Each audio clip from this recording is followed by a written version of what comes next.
करायची गरज नाही सतत. 5-7 मिनिटं मी हे कारली कमी गॅसवरती असेच ठेवलेले होते. तर हे बघा सर्व कारले एक साईडने एकदम छान भाजलेले आहेत.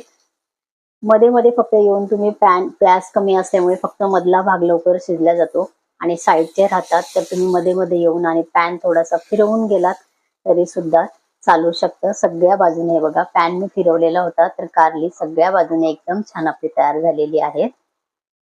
ही कारली यातलं कुठलंही कडू पाणी आपण काढलेलं नाहीये, चिंच किंवा लिंबू वगैरे असं काही लावलेले नाही, पण जेवणाबरोबर हे कारलं खरंच खूप उत्तम लागतं.